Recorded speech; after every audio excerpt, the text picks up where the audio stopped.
In the hours before dawn, when the East River was a strip of lead and Brooklyn Bridge cables hummed like the strings of a giant harp, a slap cracked across the tiled hush of the Harbor View Café.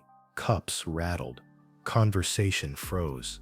Abel Wright, a young black waiter whose posture carried the careful dignity of one who'd learned to move safely through crowded rooms, stood rigid as a gloved hand hovered for a second slap.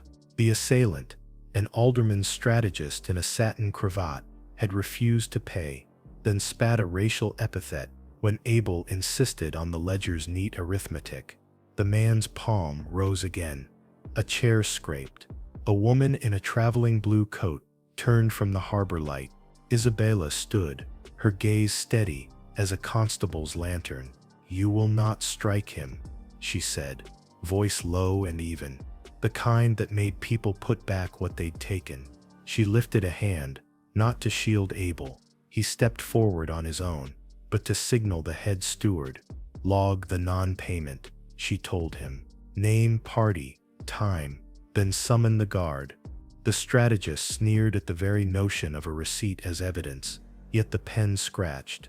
Abel's lip bled, and he never broke eye contact. The musician by the door, a fiddler who moonlighted in the concert saloon rumor mill down on Pell Street, murmured, "I saw the whole of it," and rested his bow like a quill on the counter.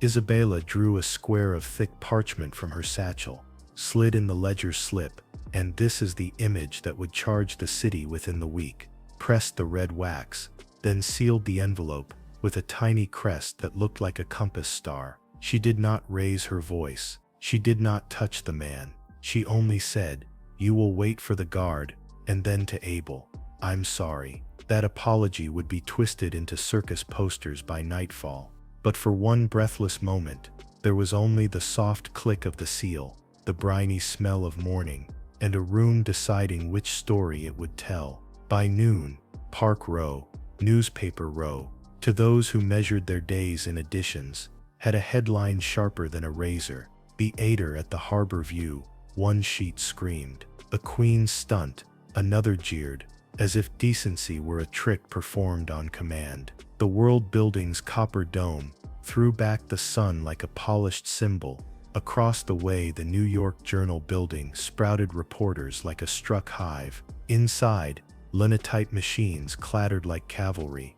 Copy flew through pneumatic tubes. Each paper raced not to be right, but to be first. Within hours, the story of a racist assault had been inverted into a pageant of political vanity. Isabela II, the accusation swelled, had staged the scene to gather sympathy from voters she refused to court. There were quotes from witnesses who had not been present, a sworn statement from a ballistics expert, hilariously unrelated to the matter in question, and footmen's whispers blown into storms. That night, in concert saloons where brass lamps smoked and sawdust chewed up their spilled beer, men with quick hands swapped rumors like poker chips. "She planned it," they said. "She's going to declare martial law," they insisted. "It's the first act of a coronation by telegram," one man concluded, and those who wanted such a story nodded until it sounded like truth. The next morning, Green Bay's doors swung open on Capitol rooms stripped of humility and lacquered with show hearings. Committees, chaired by men who affected weariness as a virtue, summoned experts who produced phrenological charts to demonstrate the political skull of a sovereign plotting to seize emergency power. A map of New York flickered on an easel. Pins sprouted along the ferries and bridges like measles. "These are choke points," one colonel for hire announced, "all reachable under the guise of public safety." No one asked him to prove any of it. Outside, telegraph lines thrummed with dispatches that smelled faintly of varnish, urgent proclamations from the palace, orders to detain newspapers, embargo liquor, mobilize militias. They were forged dispatches, of course, but panic likes a uniform. By sundown, Western Union HQ was a hive of clerks peeling signals from wires,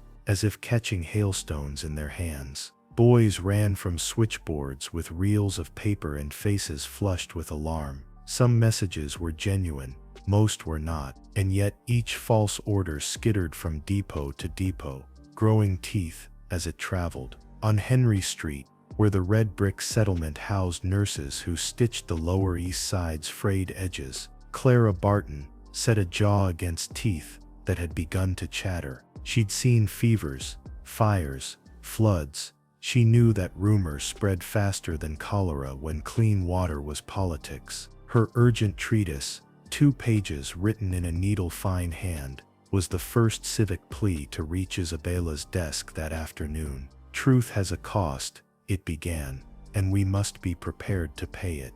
By evening, Barton was marching cots into a church hall as a volunteer's lantern burned smoke rings against a starched ceiling. No one will be turned away, not for fear, not for color, not for naming the wrong paper at breakfast, she declared. Her certainty wasn't a comfort to everyone. In the Bowery, electric globes made poor imitations of day as shopkeepers slammed shutters. Men with flags marched in knots, unfurling and refurling them like nervous habits. A grocer on Hester Street boarded his windows after someone shouted that bread would be seized for the army. Trains north were crowded with people fleeing a civil war that hadn't begun. It might have begun just the same if the rumor mill hadn't found its match in a man who loved machines more than he loved applause. Nikola Tesla had been building a thing that sang, a resonant authentication,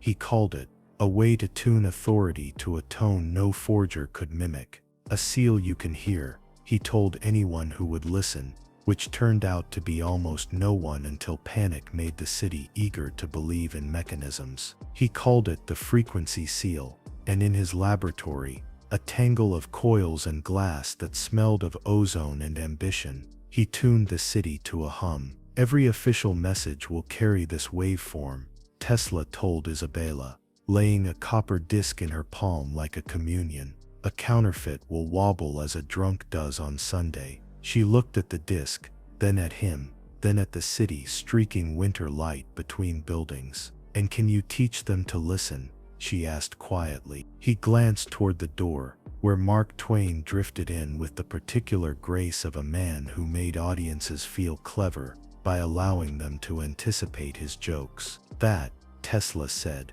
is what Mr. Clemens is for. 2 days after the Café, after a litany of show hearings and the furious birth of committees, Isabela walked into a public auditorium that smelled of wet wool and hope. It was here, the Sala do Selo de Frequência, the city started calling it, in affectionate snatches of borrowed Portuguese, that Tesla built a stage both scientific and theatrical. Coils were draped in velvet like instruments at a symphony. Wires ran to a telegraph sounder perched on a small pedestal, an odd altar for a religion of verification. Twain, whose pen had long been a pocket-sized guillotine, bounded on stage in a suit that made him look like he'd been pressed by a loving ant. "Ladies and gentlemen," he began, delivering the words as if testing them for softness, "you have been lately told that truth is a thing you cannot afford. Tonight, Mr. Tesla and I are selling it wholesale."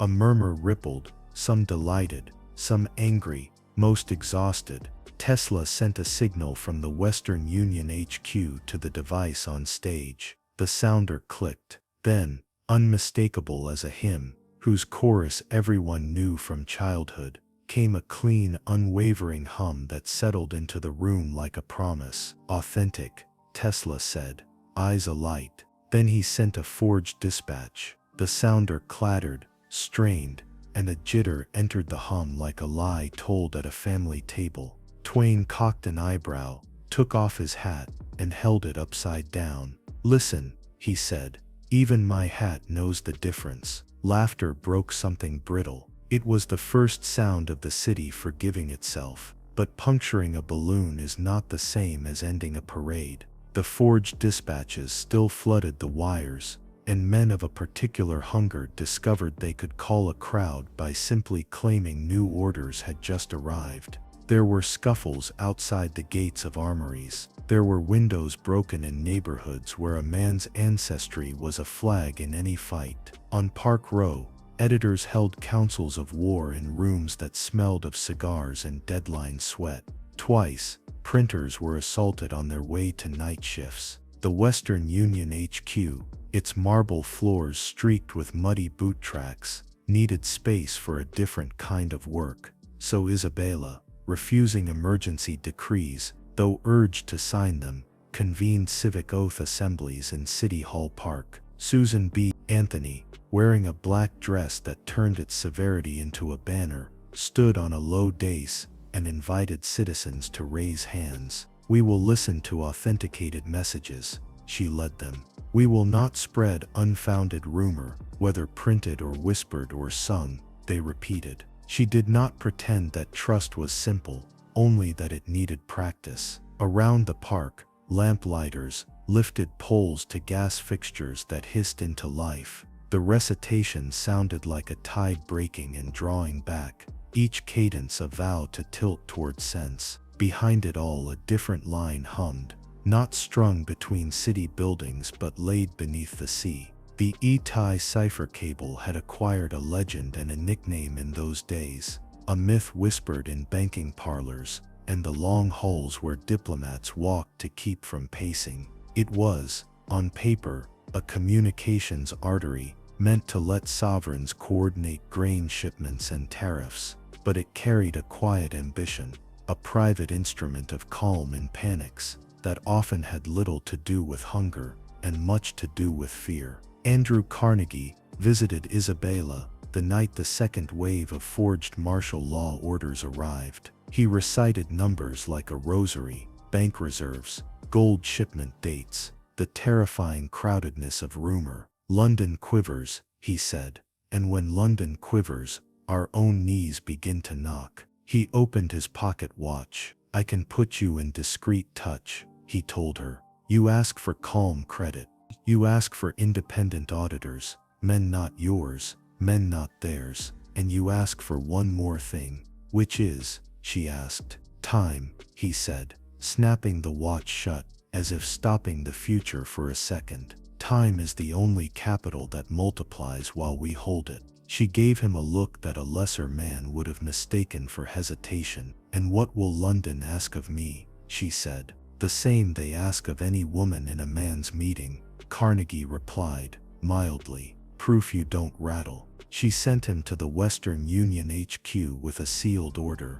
"Engage the E-tie cipher cable." Tesla grinned at the very mention. He'd threaded the frequency seal into the cipher's heartbeat, so that even in London a listener could hear the true hum of authority. Carnegie, and a diplomat, whose name would never appear in any public accounting, stood over the operators with a reverence ordinarily reserved for funerals. Wheels spun, keys clattered, a faint, fine music trembled up the line, as if the ocean itself were rehearsing a whisper. In London, the message reached Elizabeth II through a room suffused with the blue light of a fog-laden morning. It's hard to describe the sensation of relief that threaded the reply, because it was not submission and not triumph. It was steadiness, and in a season that felt like a house fire, steadiness carried its own blaze. "Hold fast," the ciphered words came. "Credit will remain calm if truth remains demonstrable. We will dispatch auditors, and London will know the cost of belief." To put it more simply, she believed that markets, those skittish creatures, could be taught to recognize the frequency seal just as a crowd had learned to hear it.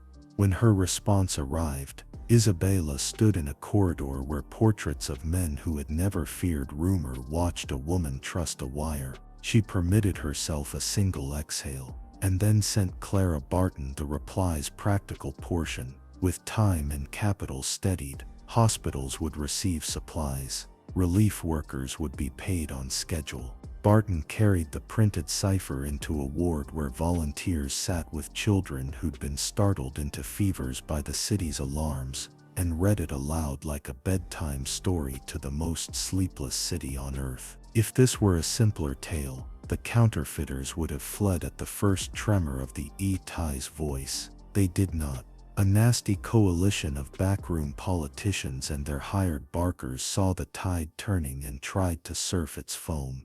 They hired new experts, noisier ones. They started fresh show hearings with charts brighter than parades. They swore that the frequency seal was itself an instrument of tyranny. A rumor, beautifully efficient, spread through concert saloons that Isabela had asked to abolish habeas corpus. Men who enjoyed the sound of sabers looked at one another like boys planning mischief at recess and pretended it was duty. "So we must move," Booker T. Washington said, when they gathered in a parlor with an iron stove ticking like a patient clock. He had spent the week in neighborhoods where rumor turned hungry and teeth came out when nights were longest. "We will send our own dispatches," he said, "not through wires, through people." He set up a network of community liaisons, pastors, barbers, teachers, midwives, who could carry authenticated information and restore calm at human speed.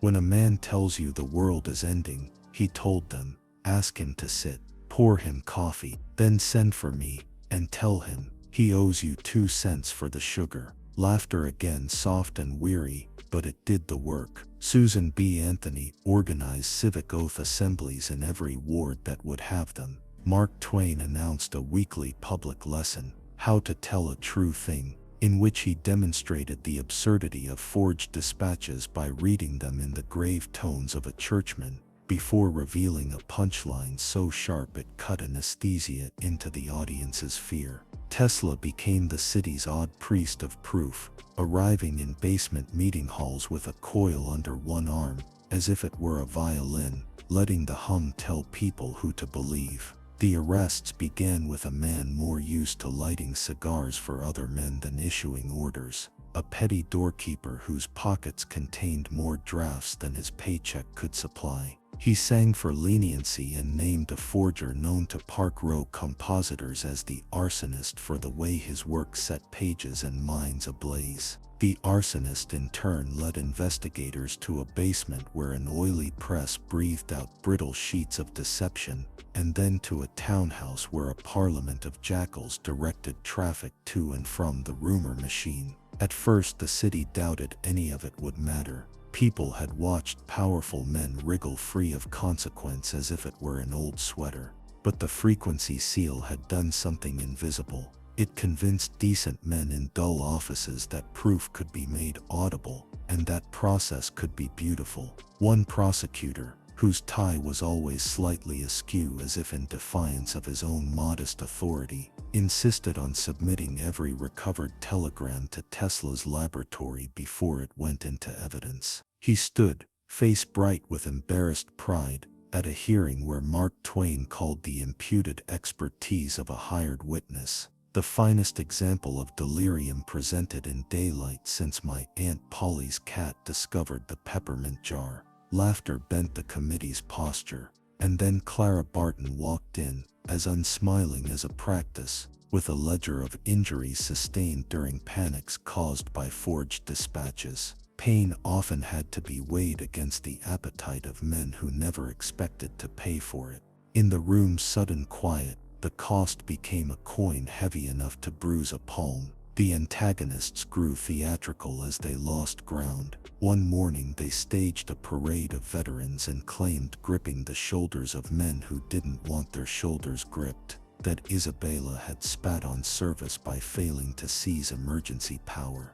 They tried to produce soldiers in uniform who would testify that officers had been ordered to stand down. The soldiers, confronted with the frequency seal's low, steady proof, refused to lie. "If you must hang someone for calm, hang me," an officer said, weary to the bone. The hearing chair rapped his gavel as if pounding a nail into water. Susan B. Anthony's voice rose outside the building, leading another civic oath assembly in the cold. "We will not be administered by rumor," she chanted. "We will not consent to chaos." The crowd answered, the words frosting in front of their mouths like smoke from stern engines. It took a child, finally, to break the spell of invincibility that clung to the coalition. standing on a crate at the edge of City Hall Park. Abel Wright's little sister read the dispatch that had been sent under her brother's name the night after the Harbor View assault. A letter absolving the alderman strategist. A letter that claimed Abel had laughed as Isabela performed her political theater. She read it aloud. The hum wavered. Tesla, standing near the front, frowned. He had expected counterfeit. Instead, he heard the terrifying fidelity of the frequency seal. The dispatch was genuine. He looked at Isabela and saw in her face the thought that cut sharper than slander. Someone had used the apparatus of truth to bend it. "Bring me the ledger," Isabela said, and the little sister, her name was Lila, produced the Café's slim book, the date circled in pencil. She held it like a shield. "Miss," Isabela said softly, "would you mind telling us who told you to bring this letter?" Lila, who had been promised she was safe only a few times in her life, and learned to trust those promises very selectively, pointed to the back of the crowd. A figure in a blue coat like Isabela's moved away, then paused as if reconsidering the sense of running. He turned. The city saw a familiar jawline, a careful step, eyes that had learned to be everywhere at once. He was a palisade, the one who stepped before photographs to straighten Isabela's hat, the one who delivered telegrams because official hands stay clean when necessary. And here he held a folded paper. He lifted it, not in surrender but in explanation. "You refused to command them," he said, voice even as a notation. "So I used your own tools. I thought a single clean lie could deliver you the power to quiet all the dirty ones. A short emergency. A short emergency is the only cure for a long hysteria." His words rose in the cold like a ghost's hand. The crowd made that soft sound crowds make when something breaks. The collective intake of breath that isn't a shout but will become one if asked. Here, perhaps, is the twist people say they expected later but never saw coming. The forgeries had not all come from across the aisle. At least one dispatch, crafted to fit the hum of authenticity, had been slipped into the wire by a man convinced that decency ought to borrow a bully's charm. Isabela did not raise her voice. Her hands remained folded. She had in them now the power to drag the man away under a banner labeled necessity. Men before her had done it, and men after would, and each time the city would write a song making the moment both brave and tidy. She looked instead at Abel Wright, who had walked onto the temporary stage, with the slow, steady gait he used when balancing a tray with too many glasses. "What do we do?" she asked him. "When someone uses the truth to argue for a lie?" Abel looked at the crowd, which was not his habit, and then at the ledger, which was, "We write down what happened," he said, "and we insist the penalty be public." Which is how, after arrests that did not become roundups and hearings that did not transform into gallows, the city watched the coalition lose not merely its theater but its ushers. The hired experts found themselves out of fashion, and then out of jobs. The petty men in big chairs found that their chairs had been less big than they'd told their wives over Sunday roast. The arsonist pleaded to arson of type and mind. The palace aide stood in a court and said, simply, "I wanted to save her," and was told that saving people by taking away their right to choose how they are saved is a route to a very polished hell. He accepted a sentence that ended his career and kept his neck. In Park Row offices, a new fashion emerged for caution. No one wanted to be the last editor to hold a forged dispatch, like being the last man to show up to a party the police had already closed. But Isabela's victory was not the victory of a queen who plucks power from a crowd and tucks it, warm and relieved, into her pocket. The price was not symbolic. She renounced the emergency prerogatives her predecessors had wrapped in velvet and kept ready for days like these. In their place, she created the Independent Council of Public Integrity, seated with auditors who owed her nothing, and editors who owed the public more than they had lately paid. The council would own the frequency seal. No palace, no paper, no rich man's parlor. Messages bearing its hum must be logged, archived, made discoverable. We will not hoard proof, she said. Truth that is hoarded curdles. Her allies grimaced, some of them, as if she'd given away a family ring. You might need those powers someday, Susan B. Anthony said in a voice that folded argument into admiration. Perhaps, Isabela said, but the city needs to know I won't use them. There were nights when this was harder to hold than any sword. Her advisors spoke softly, then plainly, then angrily. They will come for you again, Carnegie warned. They will try to gut your council the moment the rumor fades. Then we will make the council not a jewel but a habit, she replied. An answer that sounded too domestic to be heroic until one realized that habits keep houses standing. Booker T. Washington asked how people would learn to trust a council they couldn't see, couldn't touch. They already know how, Isabela said. They already trust bakers and nurses and ferry captains. This will be the same thing, work done reliably, inspected often, paid for publicly. Mark Twain declared he'd make the council charming. He wrote a column titled, The Music of Honesty, in which he described the frequency seal's hum as the city's most pleasing drone, a cousin to bees and old men telling the truth about fishing. He toured union halls with Tesla, switching between wit and wattage, and if a man came to sneer, he left either converted or bored, both victories. So the city steadied, if that's the word for exhalation after months spent inhaling fear.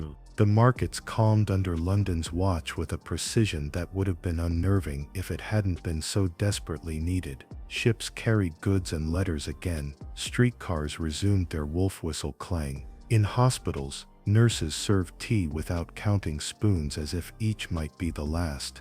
There were still fights. There are always fights. But when a rumor rose, you could hear a humming in living rooms and shop fronts, coils purchased with public money, installed by civic groups, humming the city's proof. Children learned to mimic the tone with their voices, which drove parents to distraction and gave the city a new lullaby. In Henry Street's kitchen, a volunteer from Cork began to whistle the frequency seal while peeling potatoes, and for a minute it sounded as if the city had traded an anthem for a weather report. That should be the end, perhaps, the city grown up a little, its shoulders less tense, its newspapers a shade less feverish. But stories that involve both steel and wire usually end in a place with more wind. Isabela walked alone onto the Brooklyn Bridge on a cold morning that reminded the lungs of their edges. Fog hung low, the East River, a piece of silk someone had wrung out and left to dry. She placed her gloved hand on a cable and listened. It hummed, a human pitch, the tune of weight carried honestly. She closed her eyes and could have sworn she heard the residual tremor of the E-tie cipher cable far across the sea, as if London and New York were partners in a duet that no one had written yet. A footstep behind her, she half turned. It was Abel, who had come because bridges were the only places in the city where breathing felt like a thing you did for yourself, not for them. They stood for a while, the silence not empty but full of cooled metal and reprieves. I didn't expect to be thanked, Abel said finally. That day at the cafe, you apologized. People remember apologies more than being saved. Thank me, Isabela said, surprised into a small laugh. No, I wanted to ask if you will join the council. We need ledger keepers who believe numbers aren't weapons. He looked out over the water, over a city where his sister had read the truth and the wires had brought a queen's patience, and an ocean had answered with a measured hand. I will, he said. Then after a moment, but I want a promise. Name it, Isabela said. When they come again, and they will, you won't ask the truth to raise a fist. She considered the fog, the cable's song, the memory of an aide's terrible kindness. I will ask it to raise its voice, she said, and I will ask the city to join it.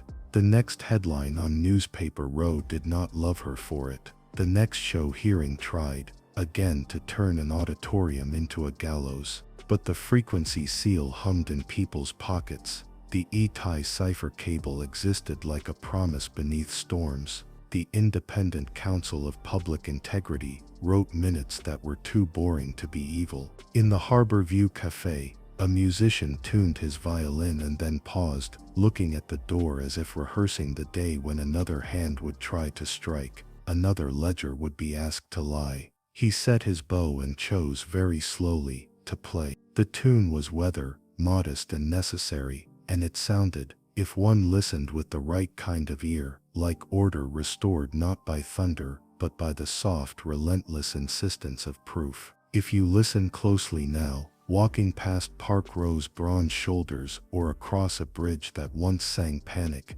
and then learned a better song, you will hear it still, a low note braided with work and watchfulness. It is a machine's gift to a city and a city's gift to itself. It says not that lies will vanish, nor that men who love their own noise will go silent. It says that in a time when a rumor can cross oceans faster than a steamer can coil its ropes, a wire can carry steadiness, and a hand can press an envelope and mean it. And because stories must finish where they began, remember this: the Harbor View Café opens early. The cups rattle when the trolley passes. The ledgers lie flat and honest under a noon sun. Abel Wright, who keeps a pencil behind one ear now as a talisman, greets a customer who does not meet his gaze and says, "Your total, sir," and waits, as if a city can be trained to do the simplest just thing, to pay what it owes, to the very last cent.